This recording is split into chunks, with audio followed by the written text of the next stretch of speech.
he's finished, I'll come back and speak with you again. Thank you.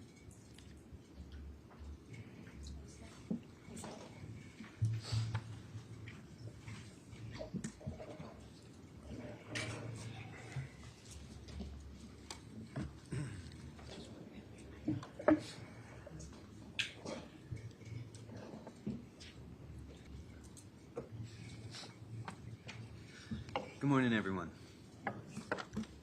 Y'all are probably tired of seeing me come up here and set up with all my stuff, so I'll just get right into it. This might be a hard case because it involves young people.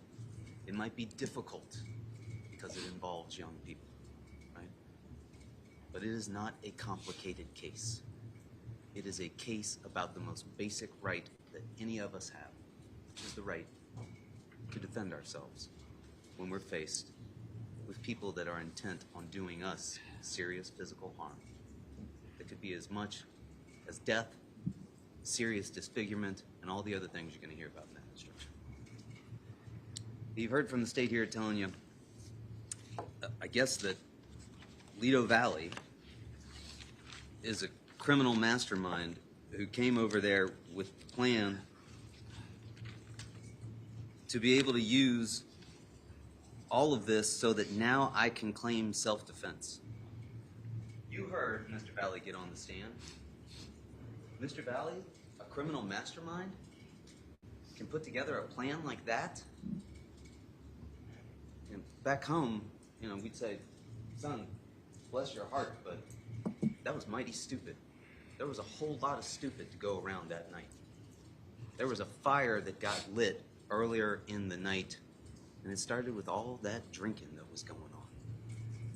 And nobody there to say, what are we doing? How do we come into all of this? That's the first fire that was lit. And there were a lot more along the way. But again, not a complicated case. Mr. Valle took the stand, he talked to you, he didn't have to do that. Mr. Valle used a 3-inch pocket knife that Jack Schneider gave him, that Jack Schneider brought, that Mr. Valle didn't even know existed prior to that night. Mr. Valle didn't even know existed prior to Mr. Schneider giving it to him. Where was Raul Valle seated when Jack Schneider pulled that knife out and had it on his lap? Was he in the front passenger seat? No. That was Tyler DaSilva. Raul Valle is behind him with Mackenzie Trafficante on his lap. There's no way he can see that knife in Jack Schneider's lap. And Jack Schneider's the one who told you he took that out and put it in his own lap because he was so scared about what was going on. So Raul Valle can't see that knife, doesn't know it exists. Mr. Schneider told you that there was no way that Mr. Valle could have known it was there before. He'd never brought it out. He'd never said to him, hey, I got this knife, let's go riding over to 43 LGD and get a little payback. None of that happened. So it doesn't make any sense when Jack Schneider tells you that Raul Valle asked him for a knife that he didn't even know existed. Now I get it. Maybe some of you want to believe Jack Schneider and Tyler DaSilva. Maybe you say to yourself, gosh, those kids, nice looking kids, they get up here on the stand. Why shouldn't I believe them? Well, ask yourself, why should you believe them over Mr. Valle? Is there something about Mr. Valle and the way he came up here and took the stand and testified that tells you you should disbelieve him but believe those two? I didn't hear the state talk at all about Exhibits 94 and 96 when they were up here. Did you? What are Exhibits 94 and 96? I bet you remember. I hope it weighed heavily on your mind. Imagine if I came up here and asked you to believe witnesses. I can't even call them paid witnesses. They have something more valuable than any money they could ever be given. What is more valuable than a complete immunity agreement? Anything? Is there anything that a 18, 19, 20-year-old kid would not come up here and do or say in order to avoid any penalty whatsoever for their actions? Does that bother you? Does that disturb you? It should. Does that sound like justice for all? Does that sound like justice for some? Does that sound like equal justice to you? Going to give those two kids immunity agreements. Jack Schneider drove the car over there, gives the knife over to my client. Tyler DaSilva gets in that same car, rides over there to 43 Laurel Glen Drive, says he's going to go make peace. Listen, there was a lot of stupid going around that night. Tyler DaSilva got up here on the stand and told you, well, I thought I could go up and talk to them because I didn't have a problem with them. Maybe he did. Maybe some of you sitting here look at these kids and think of your own kids. State's attorney did. I know I did. Would any of you put your faith in something as important as this in a 16 or 17-year-old?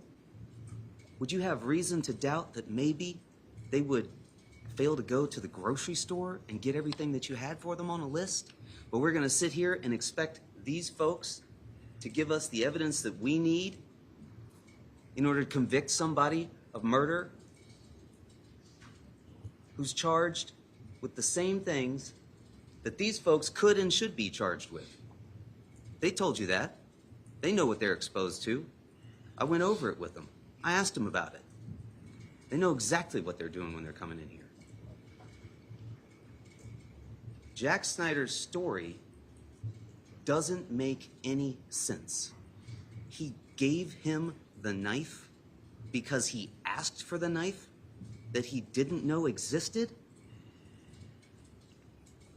It's not just implausible. It's not just improbable. It is impossible.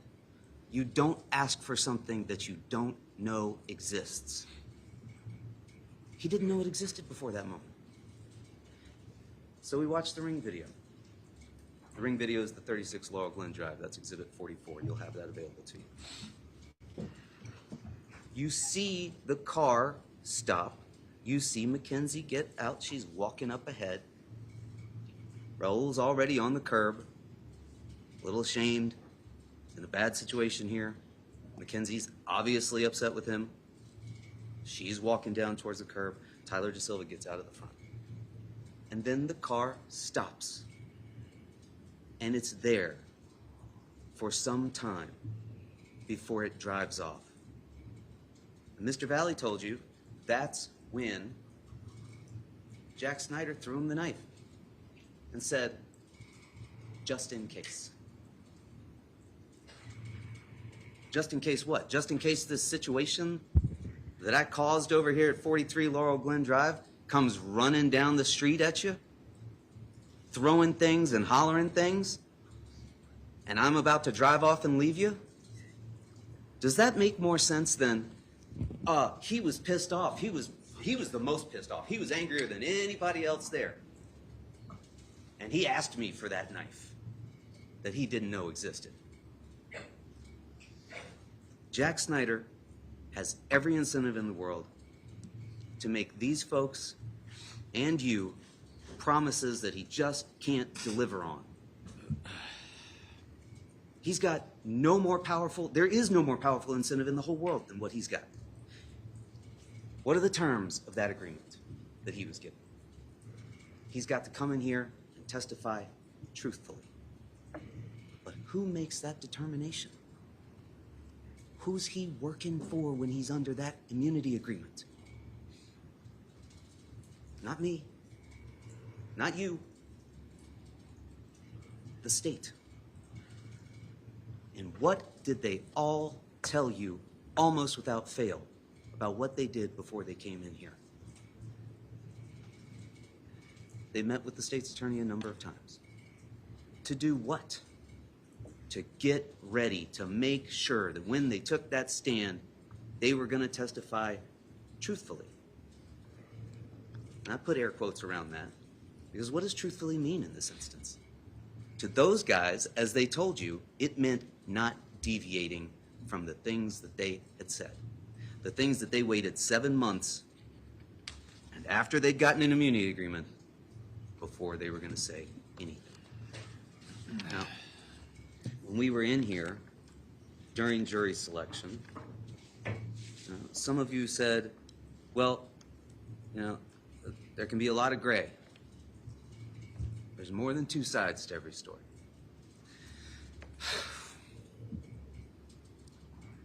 That was a bit of truth. How many sides to a story did we get here? And some of you said, well, a lot of people will lie. And you said that maybe you had a little bit of an idea about what had happened here. You've got way more of an idea now about what happened here. And some of you said, well, I don't expect everyone to testify truthfully. People may want to defend or protect their families. You need more than just common sense to determine credibility.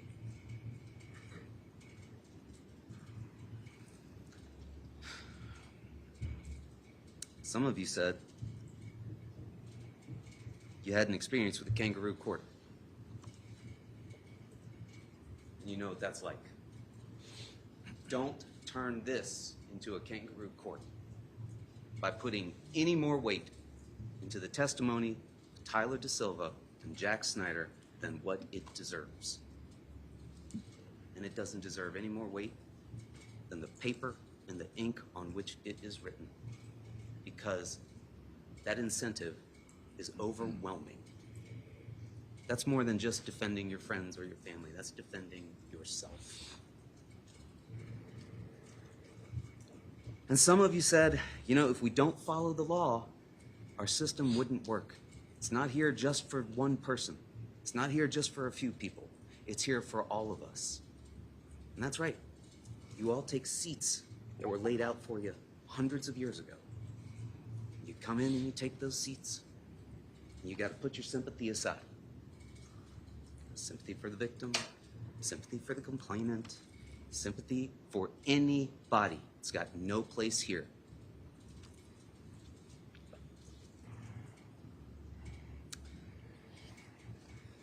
Some of you have experience taking things through a process, doing quality control and making sure that everything has been met along the way. Use that experience here. Does this make sense?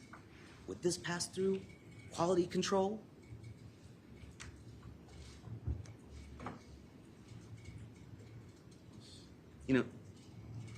I told you before, some of these witnesses, if not all of them, are promising more than they can deliver.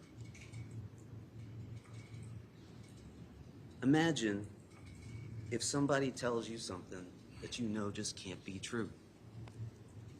Somebody tells you they got to make a delivery and it's going to take them an hour and a half to get from here, in the middle of the day, through the city, down to D.C. in 3.5 hours. They're making you a promise because they want you to believe them. They know you'd be really happy if they could actually make that trip, but they can't deliver on that. That's more than what they could possibly do. That's what these witnesses are doing for you. They're telling you things that they can see that couldn't have been seen. Why are they doing that? They want to avoid consequences that Mr. Valle is now saddled with. They want to protect themselves. They want to protect their friends. And they want to protect the memory of a loved one that they lost.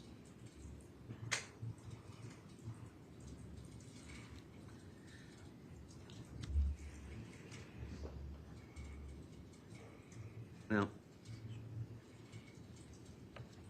during jury selection, I asked you all if you could be open to the idea of self-defense. And to a person, you told me that you could. Some of you said you'd had to use some self-defense before. And you said you'd be open to it and you could understand that the law allows you to use self-defense. To defend yourself, to defend loved ones. Whether or not you had experience with doing that, you said you'd be open to it. I don't know what you thought you were going to hear or what you thought self-defense looked like. Some of you had experience with it, some of you don't. But this is what self-defense looks like. It's messy. It's chaotic. It transpires quickly, and you don't have to make the best decision. That's not what the law requires. That's not. It's a higher bar than anybody could be expected to make. It requires that you make a reasonable decision, that you make a decision that you had a reason for.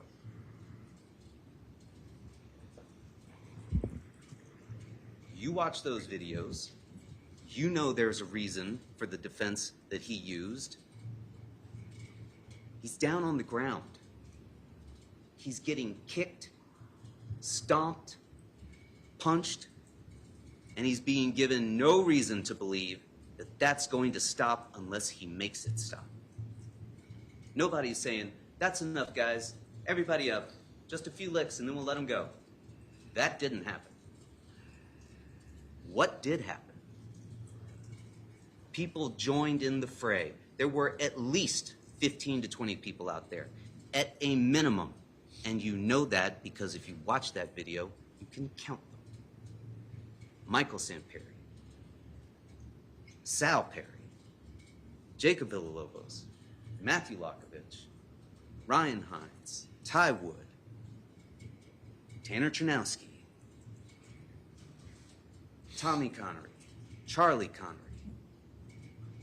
The list goes on. We heard about all of them. We see some of them. Alex Burnson.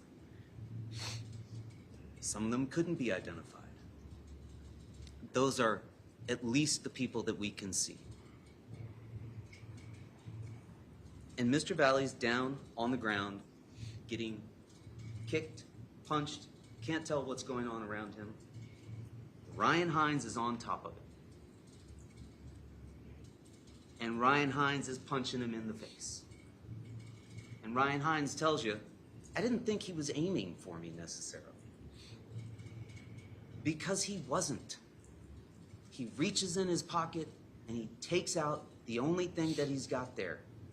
The only thing at that point that he thinks is going to make them stop because they've not given him any reason to believe that they're going to do so on their own.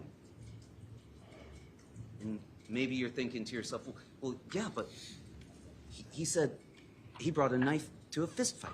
No, he didn't bring that knife to that fist fight. He had that knife in his pocket because Jack Schneider took it out and threw it to him. And he's got some kids running down the way. He picks it up, sticks it in his pocket. Now you heard the state argue to you, well, you know, they submit that that's when he gave it to him now, is when we see it on that Ring video. Agreeing, I guess, with what Mr. Valle tells us, which is in fact, as you will recall, entirely different than what Mr. Schneider says, than what Keenan Frasick says. Snyder tells you he doesn't give him the knife until it's asked for, which again is completely ridiculous and unbelievable. But he tells you that happens after they're looking at the car.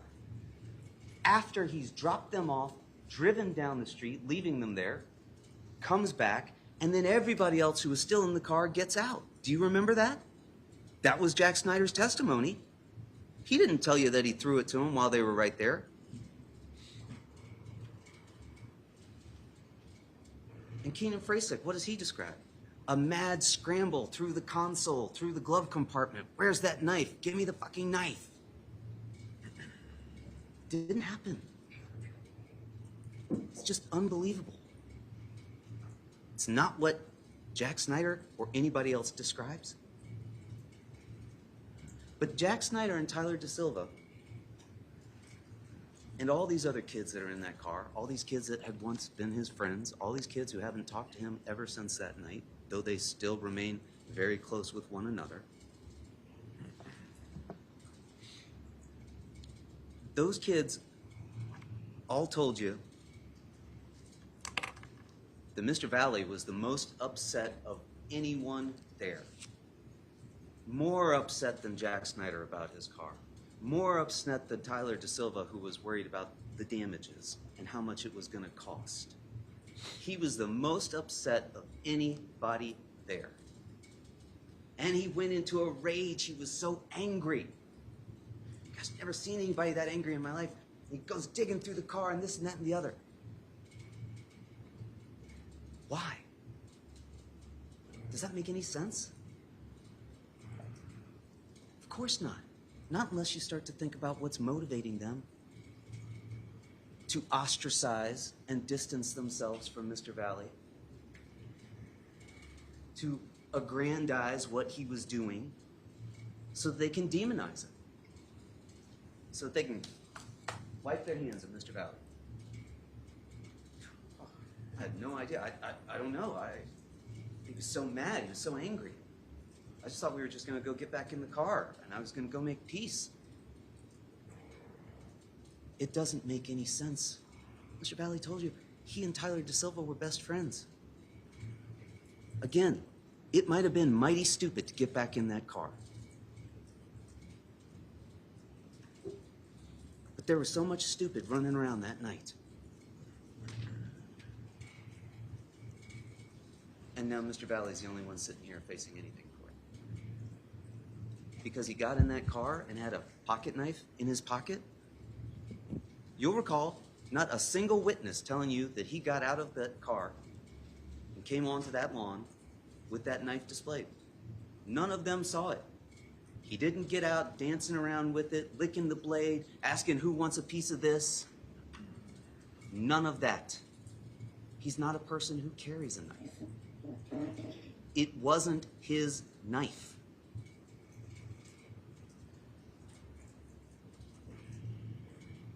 And mind you, one of the charges that you don't hear here is criminal trespassing.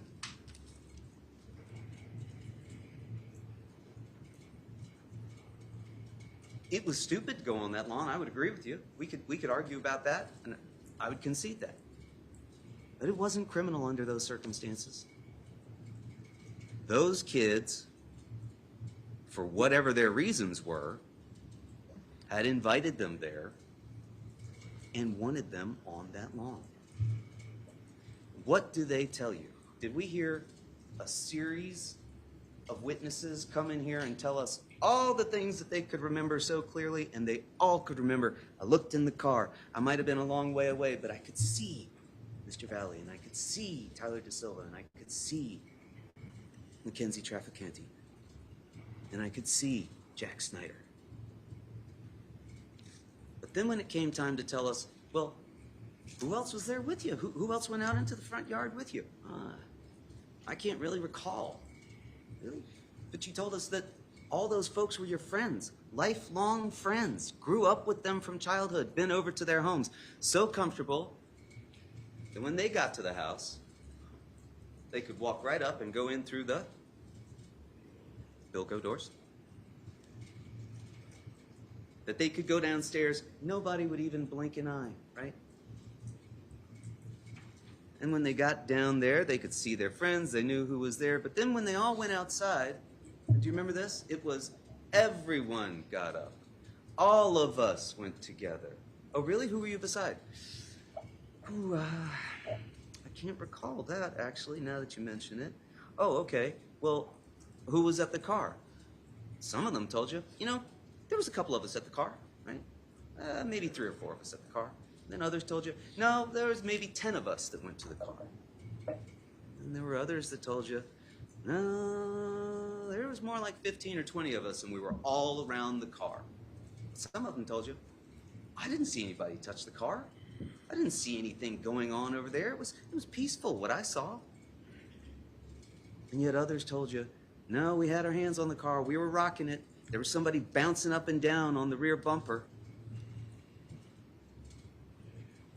Who? I can't recall. Oh, okay, but you just went through a whole list of folks that you could tell us were there, that you saw downstairs, and you all went out together, so surely you must have seen Tyler Rich by the car. I don't recall. Oh, okay. What about Ty Wood? Where was he? I don't recall. You will have the opportunity to see all the evidence here as long as you want, as many times as you wish. Do a test. Do an experiment. Go through those witnesses. See when they can't remember things and ask yourselves if that's convenient, if it seems like they're protecting their friends. Or ask yourselves, is there something wrong with their memories? Why is it so selective? Why can they remember some things but not others? And do those things seem designed to protect their friends and themselves? Hey, Tyler Rich has got to tell you that he told Tyler DaSilva to get the fuck out of here when he sees him on his lawn. Because what he can't come in here and tell you is he didn't tell him get the fuck out of here. He wanted him on that lawn. And he wanted for his friends and him to be able to jump them and get some payback. Because if he tells you that, and if he tells the cops that, then he and his friends could get charged. Maybe they get an immunity agreement. Who knows? But they certainly have to admit to some conduct that is criminal. And they're not gonna do that. They didn't do it that night. To the extent that they came in here and told you things that were different from what they told the cops before. I tried to point that out. I asked every single one of you during jury selection, probably looking at me like, what in the world is this all about? I gave you the parking lot example. Everybody remember the parking lot example? Right? I said, what would you be interested in knowing? Right? If you came out and you saw two strangers that you'd never met before, and they're each pointing at each other and saying, he did it. And you look at your white car. Remember the white car? It's got a long red gash. Remember the red gash? I said, would you be interested in knowing whether either of them drove a red car? You guys looked at me, you're kind of like, I guess. And I said, okay. Would you be interested in knowing whether or not there was any objective, other evidence that you could look at, like surveillance camera footage? He said, yes, that would be interesting to me. And I said, okay. Would you be interested in whether or not there were any eyewitnesses or people who claimed to be eyewitnesses? And you all said, yes, I think I would be interested in that. And I said, would you be further interested in knowing where those people were standing and whether or not it was possible for them to have seen what they claimed to have seen? And you all said, yes. And then I finalized that and I said, and would you be interested in seeing how all of that evidence either aligns or doesn't? And you all said yes. I know you did, because I wouldn't have chosen you otherwise. That's your job, is to look at that evidence. It's my job, based on what you told me, to try and show you those things about the evidence that gives you some doubt about what you're being told. You're being asked to align yourself with Tyler DaSilva and Jack Schneider. You're being asked to condone that testimony and accept that and say, I don't have a reasonable doubt about what those two fellas told me. Again, would you trust those two fellas knowing that that had that kind of incentive under any other circumstances where you had a decision as serious as this to make? If they were the two guys, the paid spokespeople, that were telling you about a surgery that you should get, would you want to know what sort of value they were being given to tell you that that was what you needed to do? Of course you would. Would you make a serious decision and not have a reasonable doubt about it on the basis of those two folks? Would you trust that kind of evidence under those circumstances? Of course you wouldn't. Don't start doing it now. Why would you? You'll never forgive yourself if you do that. Don't overlook your reasonable doubts. This system is built on reasonable doubt. It's fundamental because none of us were there.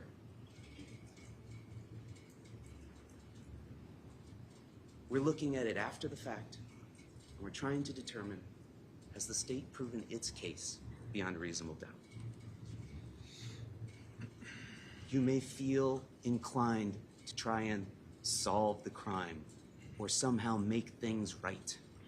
That's not your job. You can't fix all the ills that led up to that night. Your job is to determine whether or not you have a reasonable doubt about what happened that evening based on the evidence that you've been presented. And I think you've got more than a single reasonable doubt. You've got reasons to doubt Jack Schneider. You've got reasons to doubt Tyler DaSilva.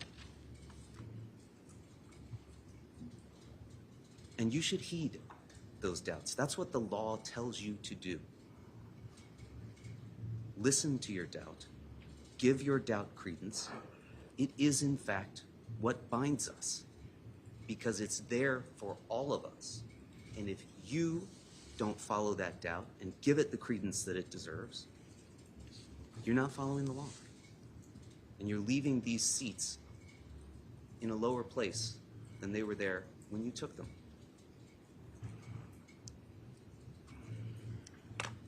Just as fundamental to our system is the presumption of innocence. And again, I know I asked every single one of you whether or not you could uphold that. Whether or not you could tell me as you sat there and looked at Mr. Valle that you could presume him to be innocent, despite the fact that he had been charged with these things. And again, you know, we made it kind of easy for you. This is not a case of a whodunit. This is not a case where we're claiming somebody else, who knows. No, this is not a case about who did what. With the exception, perhaps, I guess, of Faison Teal, as I think about it. There's no evidence, really, to show you that what happened to Faison, cut on his arm there, was as a result of a stab any more than Faison coming in and getting in a couple stomps, somebody pushing him from behind, and him getting a cut there. There really isn't. But it's not about who had the knife. It's about why and whether or not that was reasonable. Did he have a reason to do that? Or was he just out there to kill somebody? The state gets a lot of things wrong about this case. But it got one thing absolutely right. This is a specific intent case. But it's not specific intent to murder. You know that. You sat here through all of this. There was no specific intent to go out and murder. In order to believe that there was specific intent to murder Jimmy McGrath, you would have to believe that Mr. Valle was some sort of trained knife fighter who knew that by taking a 3-inch pocket knife and inserting it between the 6th and 7th intercostal, that he could strike directly into Mr. McGrath's heart. Now again, he's no criminal mastermind, and he's certainly no trained knife fighter. What he was a 16-year-old boy, down on the ground, getting stomped and kicked. And the numbers were overwhelming. Was it 15? Was it 20? Were they all focusing their attention on him at one point? Were they all focusing their attention on Tyler DaSilva? In that chaos, that's not a determination he could or had to make. None of us likes violence. We're not up here saying violence is okay. That's not part of the argument. But what we're saying and what the law says is that when you have a reason to believe that you need to defend yourself, that you have a right to do that and to use the force necessary. And that's what he did. And how do you know that that's what he did? Well, I guess if the state's now conceding that he got that knife during that exchange down on 36 Laurel Glen Drive, when we see those folks coming up, then the state should also have to concede the following. He had that knife in his pocket, and he didn't take it out when those folks came up. And he didn't take it out when he got sprayed in the face with WD-40 or PB Blaster. Forgive me, I have no idea what PB Blaster is, but I understand it's something that you could spray out from an aerosol can. And he didn't use it then either, despite having it right in his pocket. That's a lot of control for a person that they want you to believe is basically a homicidal maniac. He can't be both.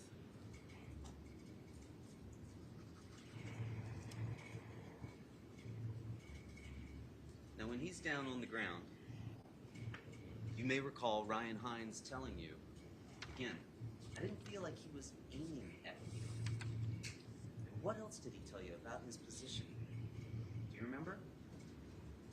You could see his arm doing this thing, but it looked like his other arm and his bicep were somehow stuck under him or pinned beneath him. Sure, because he told you he was in the fetal position down on the ground before he was able to get that knife out and start using it.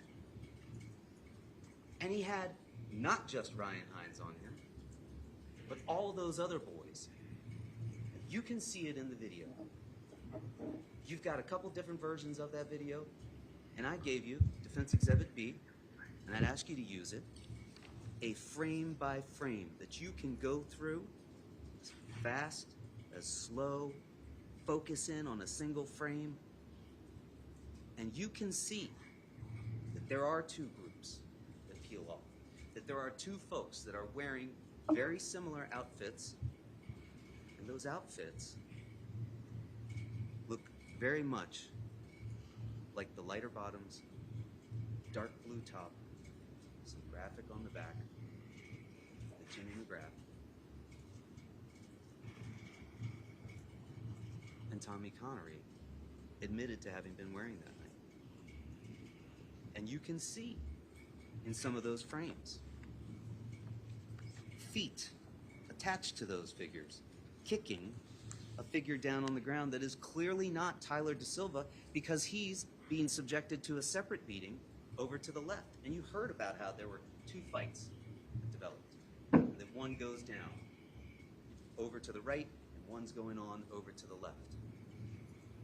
And think about what he's facing at that moment when he's down on the ground. Because that's what self-defense requires. Not us sitting here later in the cool hindsight of this room, the ability to say, look at this, look at that. No, it's at that moment when you're 16 years old and you're down on the ground and you're facing the entire Shelton High School football team that's pissed off and they already know about the fight at 5 Lazy Brook, right? You heard testimony. They got there and everybody was already asking them about it. One of the first persons that came up to ask Ryan Hines about it was Jimmy McGrath. Griffin Marcinzik told you, Jimmy McGrath's one of the toughest kids I knew. There was already a building fury in that basement. They didn't know about that. This bunch of idiots are in the car. They just got added to a group chat. People are talking shit to them, as they said. People that they claim they knew on social. Can we all agree that if you think you know somebody on social, you don't know that person? I think you guys have all gleaned what a Luddite I am by my inability to work this contraption over here.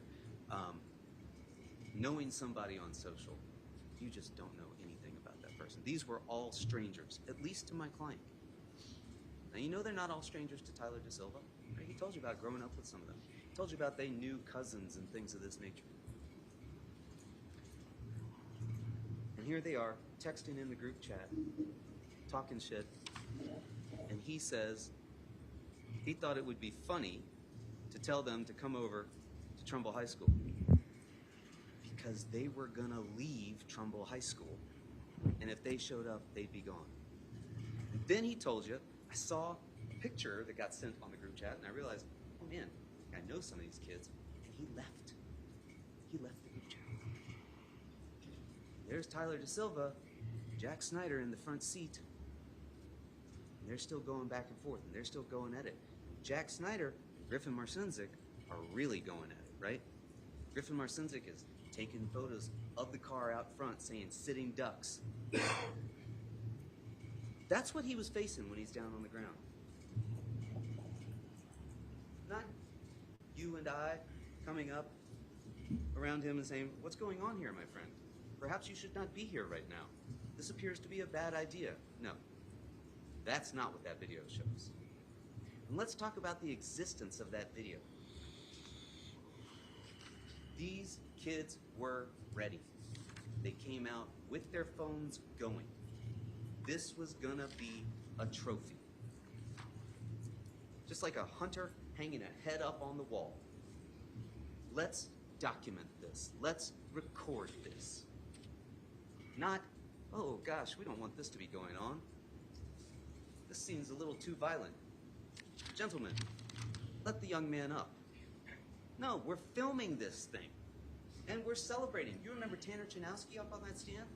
When I asked him, can you identify whose voice that is saying, yes, sir? That was me. That was you? And you're saying, yes, sir! Is that celebratory? I don't know what you mean, celebratory. I don't know. I don't know why I said it. Oh, I asked, did somebody ask you a question to which the answer was yes, sir? Is that what happened? No, I don't think so. No, I don't think so either. And again, how many times did these guys tell you something here that they admitted they hadn't told anyone before? And how often were they telling you, we were all doing something. Everybody just went. I couldn't see this and that and the other. But then on cross-examination, they would tell you, oh, well, you know, yeah, everyone was throwing something, but actually that was me that was throwing something.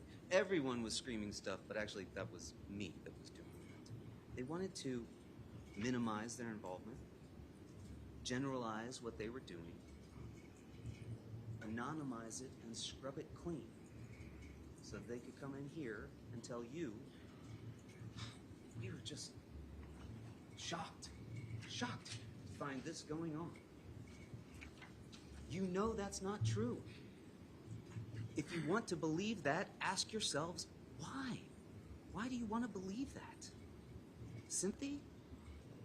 Do you have any reason not to doubt that when they tell you that? These are people that are filming a beating, not just one. Ricky Fiola's filming too, right? We just don't have that film. Ricky Fiola's over there, he's got the camera out, he's doing this. You can see him in some of these freeze frames that they show you, right? He's like this, and you can almost kind of see when he turns over and he looks at the camera, and the light shines right in his eyes, and boop, you get that little red, and he's kind of like, oh shit, right? Oh, I didn't realize somebody else would be filming me filming. And then he goes, and what does he do with that? He goes and gives it right to the cops, right? No. He takes it, and he shows it to some girls that were watching the thing go on. He wants to show them Tyler DaSilva getting beaten because he thought one of the girls would like seeing Tyler get, and then he kind of drifted off, right? And I asked him, can you finish that for us? And he couldn't remember what it was that he wanted to show him for at that. There's no reason to believe that those folks were going to stop unless they were made to stop. And if you tell yourself that there's a reason to believe that they were going to stop unless they were made to stop, and if somebody back in that jury room tells you, no, he didn't have to do that. They were just going to stop and then let him up. Well, what's the reason to believe that? I'm asking, what's the reason to believe that? What's the psychology of a mob? What's the psychology of 18 to 20 boys and men? Don't forget, this is a boy at that time. Some of those folks there were men. They had already graduated. Right? They told you. Taylor Capella told us. It was mostly older kids there that night. What is the psychology of a mob? The problem with a mob is not what they do as much as what they might do. Because you don't know what they might do. So when you're down on the ground, you're getting kicked and punched and stomped. And again, we know there's at least 15 to 20 people there. It doesn't matter what these witnesses got up here and told us on the stand as far as saying, no, it was just a one-on-one, or maybe it was two of them talking with them. That's just simply unbelievable based on what we see there and what's going on that video. And we heard a little bit from some of the witnesses trying to tell us Raul's there on the lawn beside Tyler DaSilva. They're facing this big group of Shelton High football players that have started to circle them. He's not got the knife out, but he's going to pull back like he's cocked and ready to punch somebody. And who was that supposed to be? Ty Woods? You didn't hear Ty Woods tell you that, did you? No. You didn't hear a thing from Ty Woods. You heard the people that are trying to protect themselves from what they did tell you that that's why Tyler Rich just had to haul off, even though he was over here talking to Tyler DaSilva, and punch Mr. Valle, who again still had not pulled out a knife, even though he's got it in his pocket. Didn't even pull it out to say, hey, whoa guys, this is looking a little dangerous here. I think maybe you should all know, back off. No, at that point, Tyler DaSilva's still thinking he's gonna make peace because he knows somebody's cousins. They know his cousins. Ricky Fiola and Tanner Chernowski are proof that everybody there knew what they were planning to do because they had their cameras ready to go. So those are the kind of folks that are kicking and stomping and punching Tyler DaSilva and Mr. Valle while they're down on the ground. And the first three folks that get stabbed, look at their wounds. Again, Faison Teal. He told you, well, I was sort of over on the side, and then I came in and I started getting in a few, what did he call them? Light stomps? Medium stomps? You ever been medium stomped? Anybody? What's a medium stomp? A stomp is a stomp. A stomp is somebody down on the ground. You don't stomp somebody who's standing up, do you? No. No more than you stab somebody in the legs unless you're down on the ground. Look at those wounds. One to the back of the leg.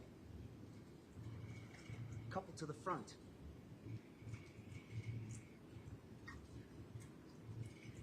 Those are wounds that you give somebody when you're down on the ground.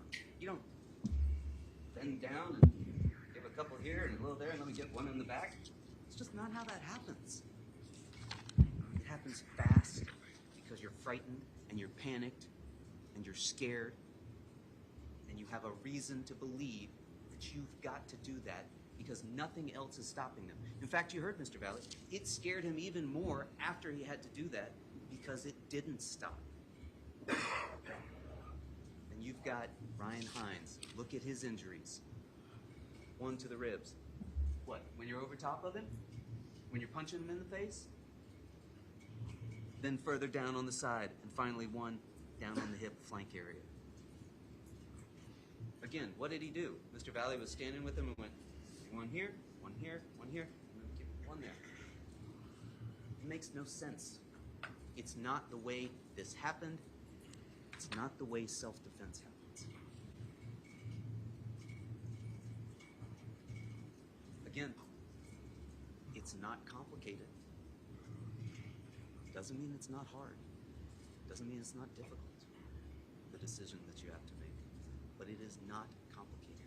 It is simple. He's down on the ground. He's getting beat. He's getting stomped.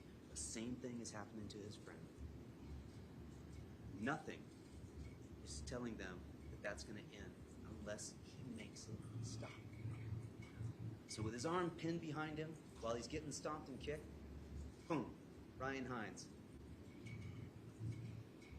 Tommy Connery tells you he comes over and separates them, right? And he takes his place. Takes his place over top of him, pounding him on him? No, he's over there as well, getting in his kicks. His leg gets stuck, gets the side, the back, right? Now, Ryan Hines tells you after he got stabbed, that was it. He had nothing to do with what happened to Tyler DaSilva.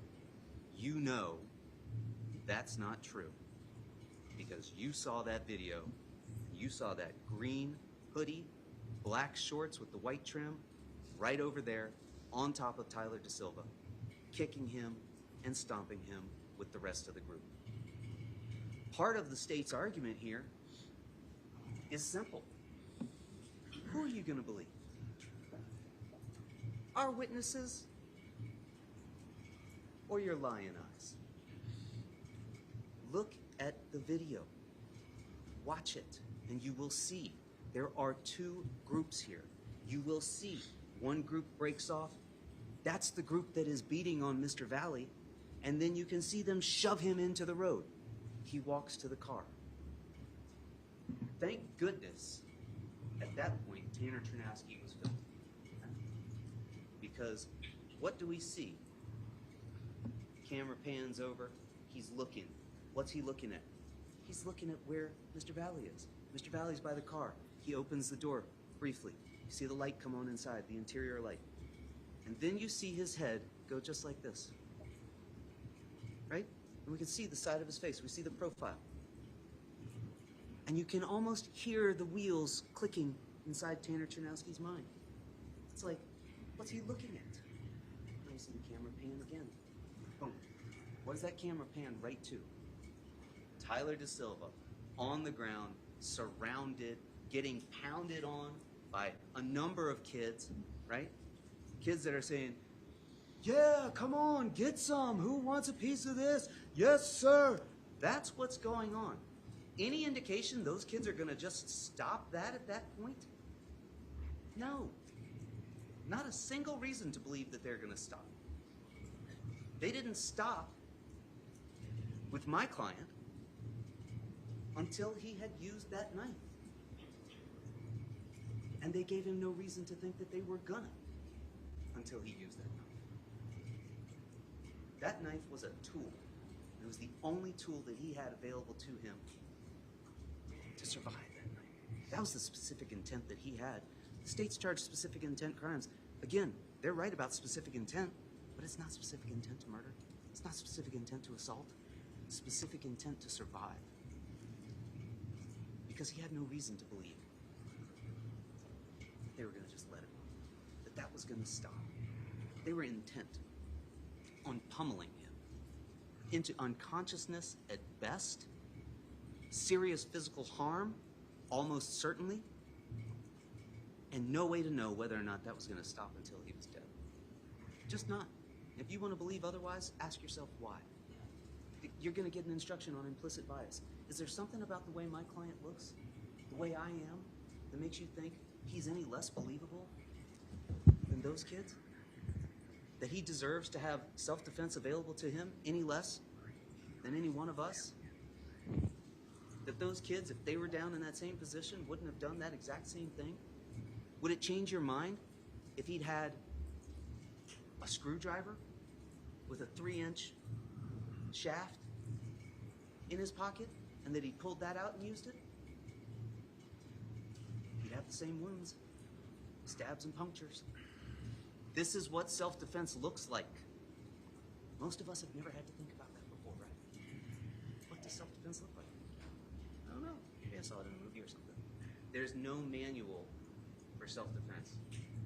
When you're down on the ground, there's no handbook that you can pull out and be like, page, getting stomped by group of, how many of you are here? Okay.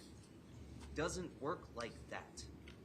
The law doesn't require you to go through that, because if it did, you'd be dead. Maybe that's something that you've never thought about with the law, but I asked you guys, I know I did. Can you follow the law even if you don't like it?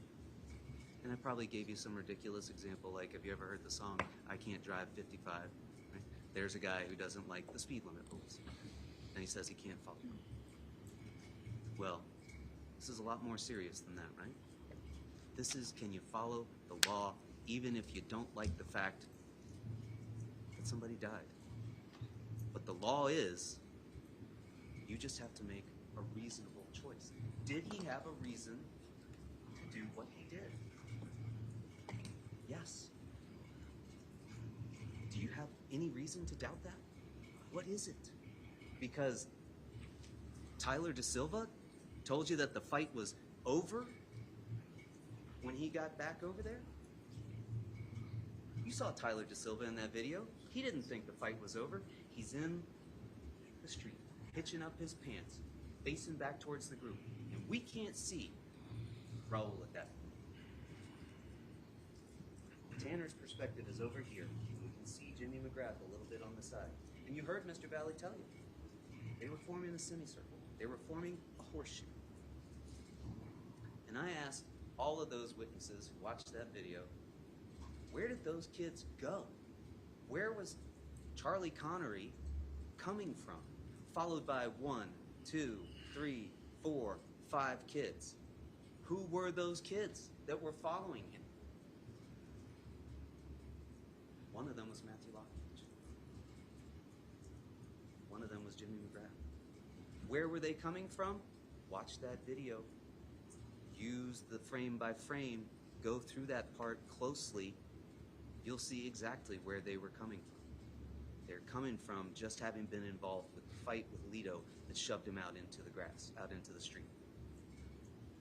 That's exactly where they're coming from. Now, he didn't have time to identify anybody. He didn't know Jimmy McGrath. That's probably the tragedy, the most tragic thing of this whole thing. These kids are practically strangers, at least when it comes to Mr. Valle, as to all of them. And with a stranger, you can't know. What is that person going to do? You have to make your decisions based on the information that they're giving you at that moment. Again, what's the information that he's got? These are kids that are going to attack the car. These are kids that are going to stomp, kick, punch, gang up on, film it, record it. For what? I asked Tanner Chernowski, why are you recording this? Oh, I don't know. I just do that. And then at some point he admitted to collect memories. He thought this was going to be a memory that he wanted to keep before he knew what the tragic outcome was. But when he thought it was just a beating and an assault that was going to go on, yeah, that was a memory he wanted to collect. That's who Tanner Chernowski is. That's who these other kids were.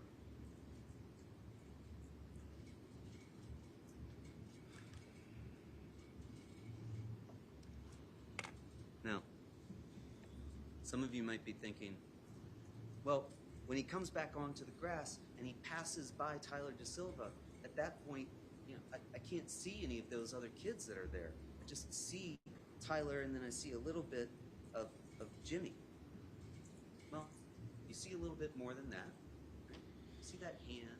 Remember that hand down here around the back on Jimmy? It's not his hand. It's Matt Lockovich's hand. Because they're side by side.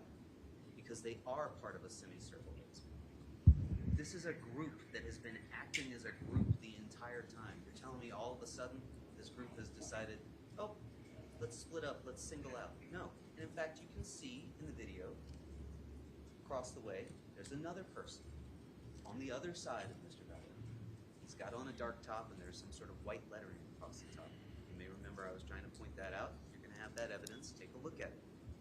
And ask yourself about perspective, right? Because when we're looking at things one way, we can see it like this, and these things appear to be very distant and far apart. But if I shift over here, now it looks like something else is in front. And ask yourself, wait a second. He steps into that place. These kids are all around him. They don't just disappear. And you say, okay, well, hold on. Charlie Connery's yelling, he's got a knife, he's got a knife. These kids are all backing up, right? Makes perfect sense, right? Phew. Thank you, Charlie. You solved that one for us. I think he did, inadvertently. Do you tell somebody who's running out of a house fire, fire, fire? I gotta warn you about the fire that you're running away from. No, you don't. You warn somebody about a danger that they are running into. And that's exactly what was happening here. He's got a knife, he's got a knife. Guys, don't go rush him. You need to back up. That's who you warn. You don't call off people that are already calling themselves off. Again, that just doesn't make sense. And you don't have to believe those witnesses just because it's their friend who died. You don't. And you shouldn't. And you wouldn't under any other circumstances. Some of you have experience doing workplace investigations. You know this is way more serious. These stakes are so high. Why are you going to believe these witnesses and this evidence under circumstances like this when you wouldn't believe these folks, knowing what you know about them, their selective memory, their efforts to minimize and generalize and anonymize, not put themselves or their friends in any danger? Lay it all on him.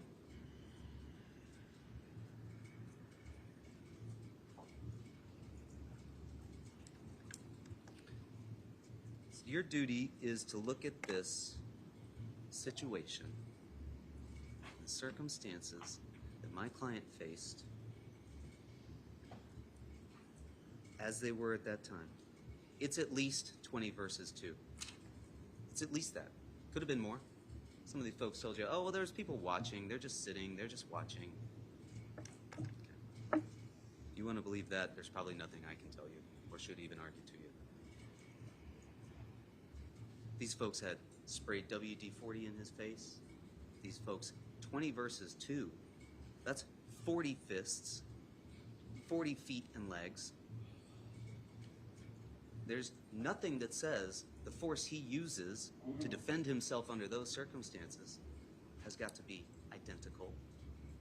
Just because they have fists and feet doesn't mean he can only punch and kick back. That's not what self-defense requires.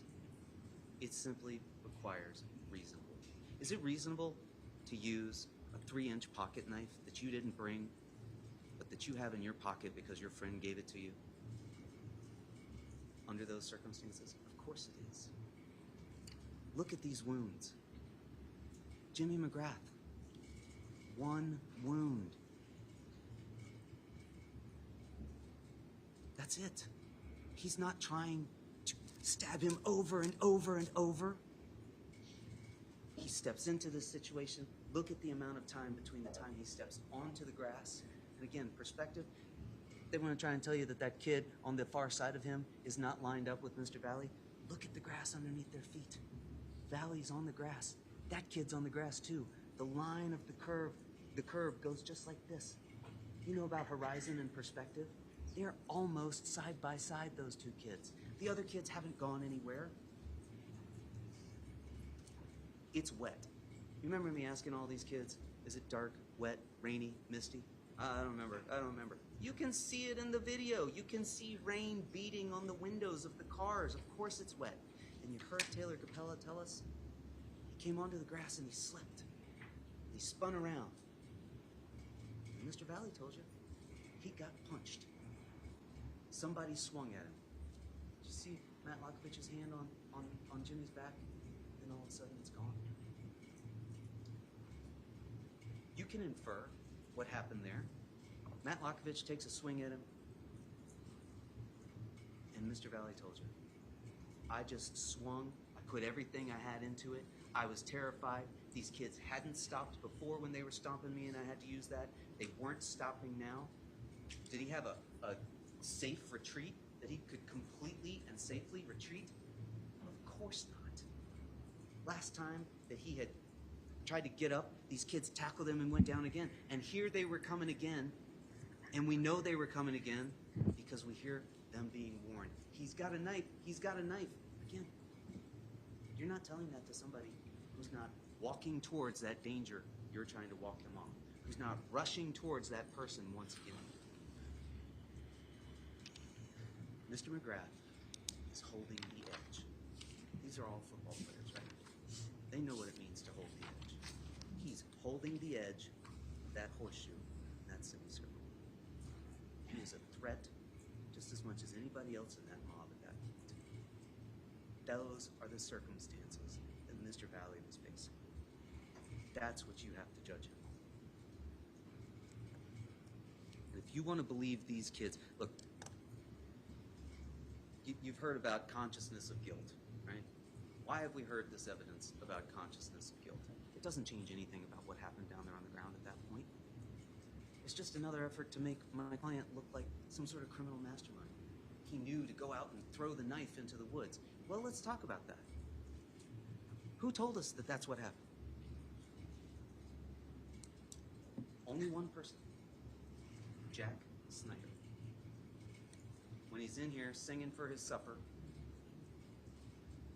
the jailhouse keys ringing in his ear, he's trying to give you something, trying to give the state something, to believe him. Oh, they haven't found a knife. I'll tell him he threw the knife down at the end of Adams, in the cul-de-sac. And then Shelton PD, Detective Bango tells you, oh, we went out, we looked for the knife, we couldn't find it. No knife. I guess that means Jack Schneider must be true. I guess Jack Schneider must be telling us the truth now about this. Tyler DaSilva doesn't tell you anything about that. He's in the car. It stops. Nearly hits his head on the back seat.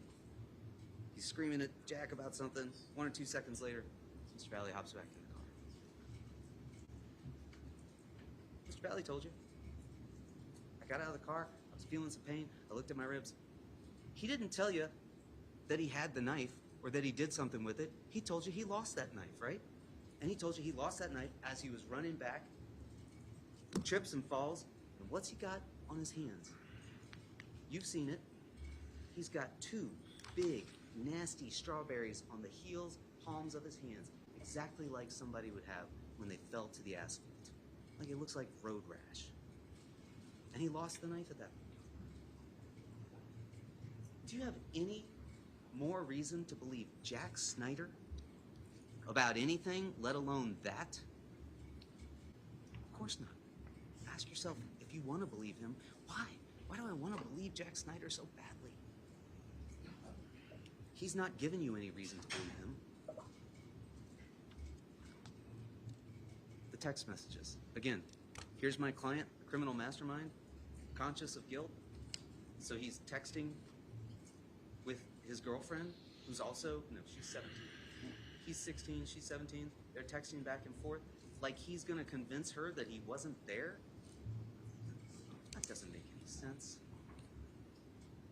He was panicked. He was still scared. He had no idea what had just happened. Look what he'd just been through. He's not going to convince her that I wasn't there. And then he goes to Florida. He's 16. He doesn't go to Florida because he's trying to get away from things and he knows that he can go down there and escape. I don't even know if you can get on a flight when you're only 16 years old. But he gets on that flight because that's what his parents told him to do. And that's what you do when you're 16. When your parents tell you we're going to Florida. It's not a mastermind move on his part. It's just trying to make him look bad. He doesn't need any help looking bad, okay? Again, bless his heart, there was a whole lot of stupid going around that night. And that's my client that I'm talking about.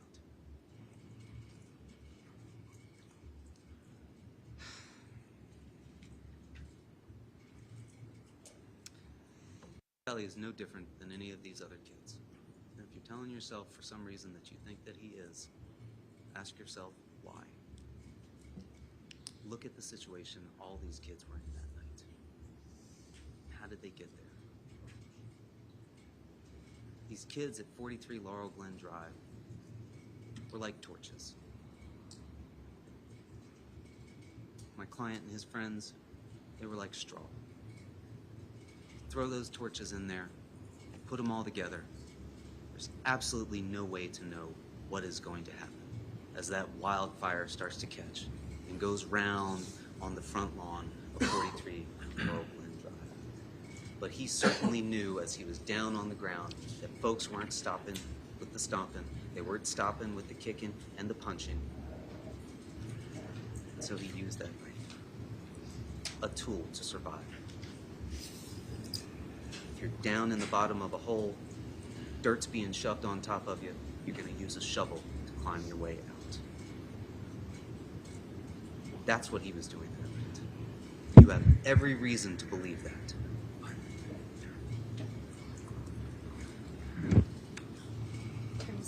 A little bit over, so if you wrap it up. Thank you, Your Honor. Folks, I'm not going to apologize for taking up a little bit more time. I do want to thank you for listening. I hope you will look at that evidence. I hope you will take your time with it. I hope you will all understand this is probably the most important thing you've ever been asked to do in your lives. And I will tell you that the law requires you, despite the tragic ending in this case, the law requires you to find my client not guilty. Thank you. Thank you, Teresa. I am going to go ahead and take a quick break before we continue on with this argument. So we'll stand in recess until 12:15. We'll come back at 12:15. Your Honor, recess.